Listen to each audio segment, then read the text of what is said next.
Hello and welcome. And if you are a subscriber, welcome back.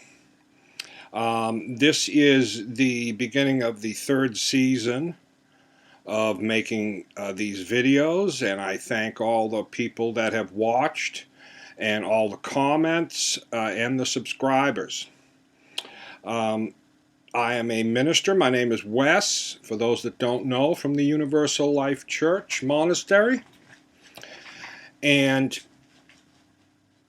I come here to discuss different topics of the day, some related to religion, spirituality, and just life in general. Today I want to talk about demonic possession and what it is. Is it real? Is demonic possession real? And the answer to that, get it out of the way early, is yes. But the issue is a lot of people's perception of what it is skewed. It is not this evil spirit that exists out in space here somewhere or in our world and flies around looking for someone to possess. And it comes into your body and takes over you for no reason. That's not what it is. That's not what demonic possession is. We're talking about real life here. We're talking about stuff that can be backed up with science. And demonic possession is about our minds and our psychology, the study of our mind. So let's try to understand. I'm going to start from the beginning here. I've done another video in the past, but I want to get into it a little more in depth. Demons are not these outside entities. We create our own demons. We can also be taught to create them by teachers in society and parents and schools and the people around us can help and aid these demons. Now, what demons are? They are simply thought processes. That's it. They're not these outside forces. They're inside. They're in your mind. And they're created mostly by you and what you do and how you think. The thought processes that develop your personality and actually can change your DNA. We're all born with a blank slate.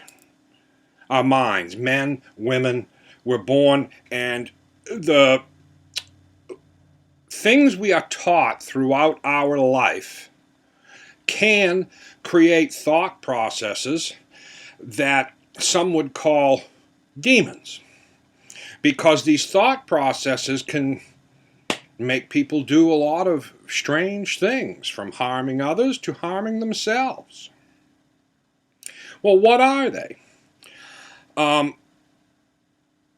I want to break it down very simply so it's easy to understand.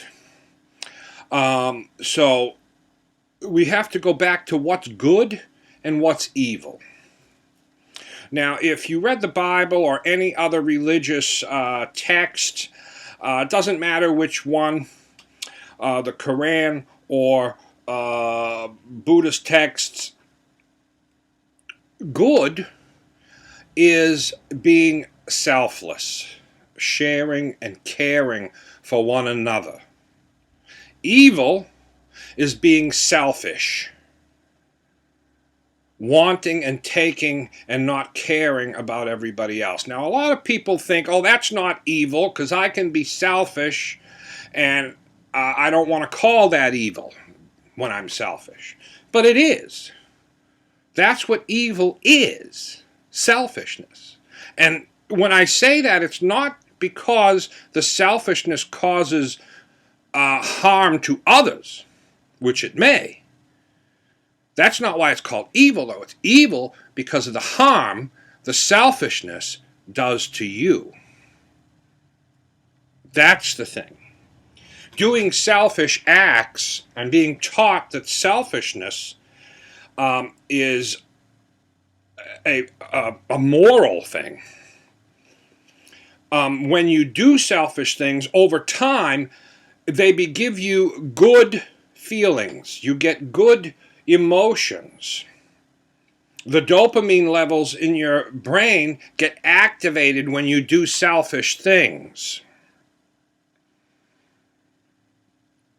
When you've been taught that. Some people, they get good feelings by helping others. And the dopamine levels in their brain rise up and they feel good and they feel happy. These are two different things.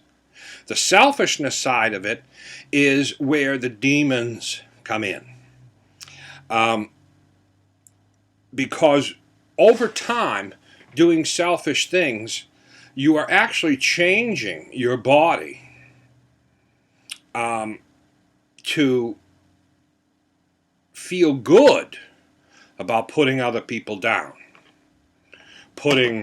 I recently saw a post where someone was attacking a whole generation of people, children. Oh, this generation is horrible. They can't do anything right. And they say that because it makes them feel good. If they suck, then I don't. When someone does that, I have to bring it up to their attention that you're not doing yourself any good. You're enhancing negative, selfish thought processes, demons in your mind. You're feeding the demons until it gets worse and worse, and now you have to put down everybody around you. It's a self-esteem issue. Because these things get taught to us at a young age or by the people that are around us. If there are selfish people around us, they can teach us to be selfish because these people are getting joy out of being selfish. And that could mean attacking other people, insulting other people, stealing, raping, murder. It doesn't matter. They're all selfish. Every illegal act and every immoral act is some form of theft. You're taking something from somebody else.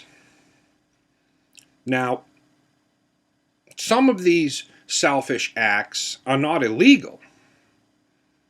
You can be selfish and it's not illegal, but that doesn't mean just because legality is no measure for morality. Some people think if it's legal that it's good. If it's not legal, then it's not good. That's wrong.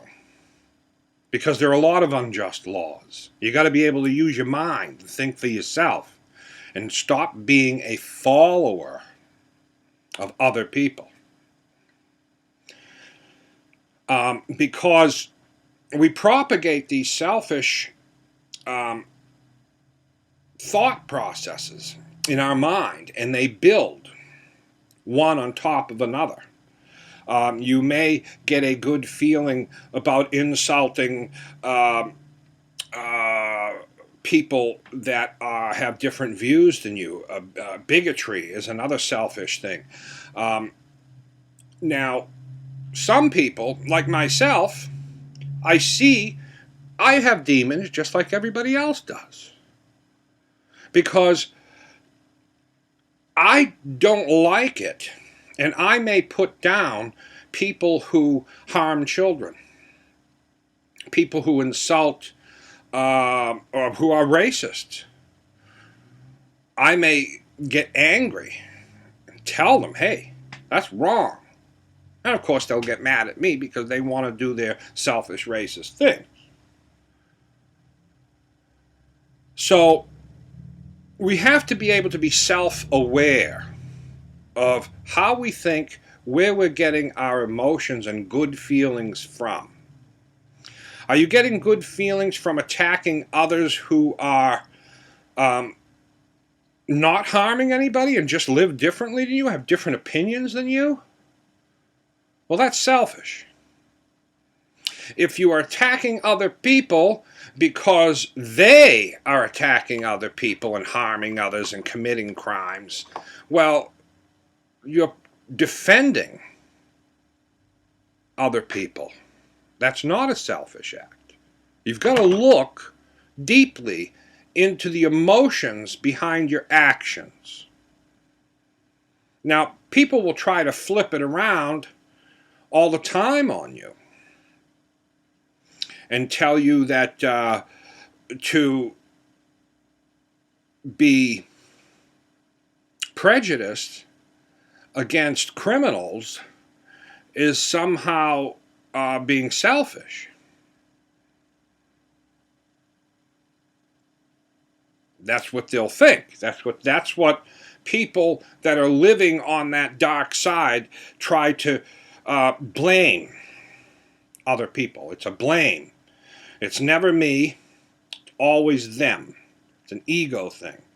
And we're talking mostly enlightened people who have dissolved the ego and gone through the dark night of souls. This is another video coming up I'm going to be doing after this one about the dark night of souls. People who have gone through that enlightenment process have dissolved the ego. So they're not being selfish. They don't want to be selfish. So it's possible for enlightened people to defend themselves as not being selfish, to defend yourself against bodily harm, to defend others against attack or oppression. That's not a selfish act. But people who are living on the dark side will try to use this. The demons will try to use emotions against you. Now, some people like to think of demons as outside entities, but they're not. They're created in our minds, and they are dangerous because they create suffering for you. Sure, they may also create suffering for other people. When thought processes make you angry and violent, some people actually cut themselves because of the pain that's been inflicted upon them. The pain of cutting themselves and harming themselves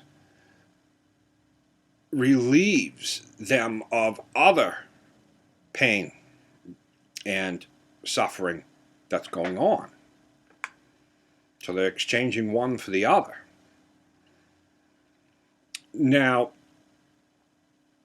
we see in the movies a different image of possession where beds are levitating and all supernatural things are happening, but that's not what's happening in real life. Well, at least I've never seen that, and that's not the understanding that science and psychology, which is the study of the mind, people in those fields, they don't call them demons. They call them personality disorders or negative thought processes. And personality disorders, narcissistic people, psychotic people, these are demons. It's the same thing. And they were brought on. Now, some people may be born with a defect that causes a mental health problem. We're not talking about that. We're talking about a person who is born healthy and gets taught through their lifetime to get happiness off of selfish deeds. And this builds and builds and builds over time and actually can change your DNA. Well, your DNA changes all the time as you develop, as your mind, how you grow, the person you become. And these thought processes are a part of that. Now, how to avoid these? Well, the best way to avoid it is to be mindful of yourself and your actions. We're living in a difficult time right now because there is such a division within society, especially politically, but it doesn't matter if it's political because it's the people themselves, it's how they live, it's their thought processes. On one side, and I'm not going to name sides, you can guess for yourself. On one side is a selfish side that gets joy out of putting others down. People in other countries, people of different races, people of poor people, and they get joy from that. Now, even on both sides of this political discussion, there are people who are building negative thought processes on both sides. So we have to be aware. But we're talking about selfishness. That is what evil is. Every evil act is a selfish act. You got to break it down to the very core to understand it. And all these selfish acts done over a period of time create changes in what you get joy out of. If you're getting joy out of the suffering of others, or do you get joy out of helping others? That is the difference. And when you're living by getting joy out of the suffering of others, it creates problems within your mind because that's not who we are. You were taught to be something you're not. We are a species, one species, human beings, all supposed to be working together, sharing and caring for one another. And when people are taught selfishness and they don't want to work together and share and care for one another and all they care about is themselves, those processes in the mind create suffering for them. Anxiety, depression. I mean, the rates of depression now are through the roof because in the past, more people may have lived a more selfish lifestyle. They may or may not. It depends on you and the people you're around. And if everybody around you is living a selfish lifestyle and there's no conflict, then you may not end up with depression and anxiety and problems. But it isn't until there is pushback against your selfishness. And you're saying no, people are saying no, that's wrong. We got to care and we got to work together and we got to help each other. When the evil is allowed to just be evil, it doesn't get any frustration from it. But when there's good and it's trying to be good and trying to impose good upon you, well, now the evil, the selfishness, gets pressure, frustrations, anxieties. The people are trying to live their selfish life, and everybody around them wants to be caring and selfless. Why? They don't understand. And this creates a lot of problems, and we see